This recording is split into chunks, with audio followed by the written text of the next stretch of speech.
नमस्कार, मी सुवर्णा होम किचनमध्ये तुमचं परत एकदा अगदी मनापासून स्वागत. सगळ्या सबस्क्रायबरचे धन्यवाद, सगळ्या व्ह्यूअर्सचे मनापासून आभार. मी आज तुम्हाला खूप उपयुक्त अशी व्हिडिओ दाखवणार आहे जी आपल्या दैनंदिन जीवनात खूप उपयोगी आहे. मी आज जी व्हिडिओ तुम्हाला दाखवणार आहे, जी रेसिपी तुम्हाला दाखवणार आहे ती आहे आपण घरी हिंग कसा बनवायचा. आपण जेव्हा बाहेरनं फ्रेंड्स हिंग आणतो ना, त्यावेळेस त्याच्यात भेसळ असते. कुठल्या कुठल्या हिंगात तांदळाचं पीठ, उडदाची डाळ, त्यानंतर गव्हाचं पीठ, सगळे प्रकार घातलेले असतात. डिंक.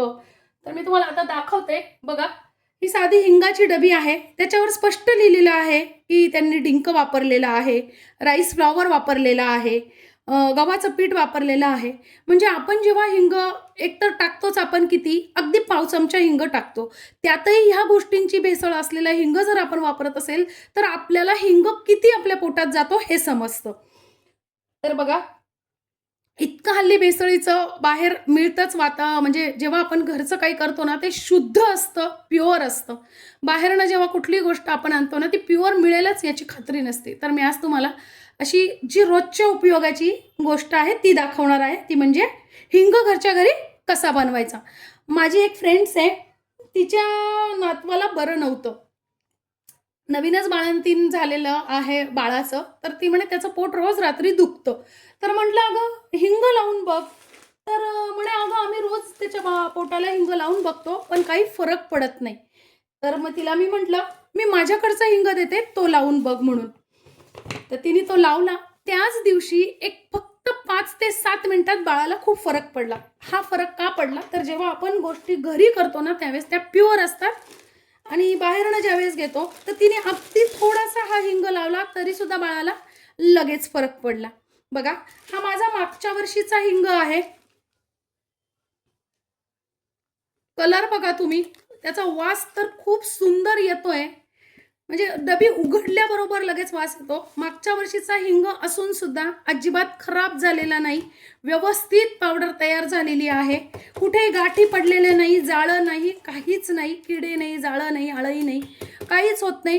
फक्त आपण काय करायचंय, ठेवताना तो असा जाड एक प्लॅस्टिकची पिशवी घ्यायची आहे आणि प्लॅस्टिकच्या पिशवीत घालून आणि मग आपण एखाद्या काचेच्या बरणीत वगैरे ठेवून द्यायचा आहे. बघा, मागच्या वर्षीचा हिंग असून तो सुद्धा इतका व्यवस्थित आहे माझा. तर त्यासाठी आपल्याला एक मिळतो असा हिरा हिंग. बघा, याचं नावच हिरा हिंग आहे, म्हणजे तो हिऱ्यासारखा आहे. भावही तसा जास्तीच असतो हिंगाला. हिरा हिंगाचा भाव डबल ते टिबल असतो. त्यामुळे मी हिरा हिंग असतो एक प्रकार. एक असतो हा असा तांबूस कलरचा हिंग. बघा, थोडासा असा चॉकलेट सारखा दिसतो आपल्याला, चॉकलेटी कलर. आणि एक डार्क चॉकलेटी कलरचा हिंग असतो. बघा, या पद्धतीने. तर याचा वास अगदीच कमी असतो. हा खूप जास्त स्वस्त मिळतो. हा थोडासा महाग मिळतो, कारण याच्यात हिंग म्हणजे छान वास पण असतो आणि क्वालिटी पण असते. आणि एक हा हिरा हिंग आहे बघा, पूर्ण पांढरा असतो, म्हणजे हा तर एकदम प्युअर येतो.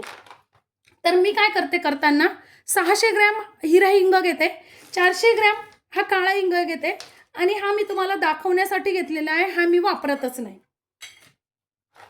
तर बघा काय करायचं आहे आपल्याला. तुम्ही जर थोड्या प्रमाणात, मी आता हा 1 किलो घेतलेला आहे, 600 ग्रॅम हिरा हिंग घेतलेला आहे आणि हा घेतलेला आहे 400 ग्रॅम. तुम्ही पूर्ण हा 1 किलो हाही करू शकता, पण मग खूप जास्ती स्ट्रॉंग तयार होतो. कारण म्हणून काय करायचं आहे, थोडासा हा त्याच्यात मिक्स करायचा आहे. हा तुम्ही अगदी 200 ग्रॅम 300 ग्रॅम आणि हा जास्तीचा घातला तरीही चालणार आहे, असं काहीच नाही. पण हा थोडासा घाला म्हणजे रिझल्ट बेस्ट येतो. तर आपल्याला काय करायचं आहे, 1 किलोच्या प्रमाणात असेल ना तर तुम्ही गिरणीतनं दळून, हल्ली देतात गिरणीत दळून, तर गिरणीतनं दळून आणला तरी चालेल, नाहीतर मिक्सरवर सुद्धा सहज होतो. तुम्हाला एवढा एकदम नसेल करायचा तर काय करायचं आहे आपल्याला, तुम्ही 100 ग्रॅम अगदी केला ना तरी चालेल. पण जर गिरणीतनं करायचं असेल तर तुम्ही न वाजता असा पण बारीक करून आणू शकता. मी आता हा असाच बारीक करून आणणार आहे, गिरणीतनं आणणार आहे. पण तुम्हाला दाखवण्यासाठी तुम्ही अगदी 50 ग्रॅम 100 ग्रॅम घरी बनवू शकता. दर 15 दिवसाचा, महिन्याभराचा थोडासा आणून जरी बनवला तरी काहीच हरकत नाही. आता मी तुम्हाला दाखवण्यासाठी म्हणून मी इथे करतीये. तर बघा, तुम्ही असा थोडासा हिंग आणून काय करायचं आपल्याला, काहीही तव्यावर तेल तूप काही न टाकता कोरडाच असा फक्त 2 मिनिटं आपल्याला गरम करून घ्यायचा आहे. बघा, या पद्धतीने गरम करून घेतल्यामुळे काय होतं, फक्त याच्यात काही मॉइश्चर वगैरे नसतं, पण गरम केल्यामुळे तो थोडासा टणक होतो आणि मिक्सरवर पटकन बारीक होतो, म्हणून आपल्याला थोडासा गरम करून घ्यायचा आहे. बघा थोडे थोडे असे काळे डाग दिसायला लागलेले आहेत हिंगाला. बस एवढाच आपल्याला गरम करायचा आहे, यापेक्षा जास्ती नाही. आता आपल्याला काढून घ्यायचा आहे. थोडासा तो फोडून घ्यायचा आहे. तुम्ही खलबत्त्याने फोडू शकता, हातोडीने. तुम्ही असा थोडासा आपल्याला तो फोडून घ्यायचा आहे. बघा या पद्धतीने थोडासा असा फोडून घेतला म्हणजे मिक्सरमध्ये पटकन बारीक होतो आणि चांगला बारीक होतो. बघा खूप जास्ती नाही कुटून घेतलेला मी, असे थोडेसे तुकडे करून घेतलेले आहेत. आणि आता आपल्याला काय करायचं आहे, मिक्सरच्या भांड्यात तो बारीक करून घ्यायचा आहे. बघा या पद्धतीने. बघा फ्रेंड्स, किती छान असा हिंग आपला बारीक झालेला आहे. अगदी घरीच अगदी 2च मिनिटं लागले फक्त हिंग बारीक करायला. तुम्ही या पद्धतीने नाही तुम्हाला वर्षभराचं करायचं नसेल तर तुम्ही अगदी थोडासा हिंग महिन्याभराचा, 15 दिवसाचा, 2 महिन्याचा आणून तुम्ही बाजारातनं हिंग घरीच प्युअर, आणि तुम्ही ह्या हिंगाच्या भाज्या करून बघा. कढीत वगैरे, वरणात, भाज्यांमध्ये हा हिंग वापरून बघा. आणि जो आपण विकत पावडर फॉर्ममधला जो हिंग आणतो ना, तो वापरून बघा. तुम्हाला फरक लगेच जाणवेल. किती सोप्या पद्धतीने हिंग आपण बिना भेसळीचा घरी किती छान अशा पद्धतीने करू शकतो. आजची माझी ही व्हिडिओ, ही रेसिपी तुम्हाला कशी वाटली कमेंट्समध्ये नक्की सांगा.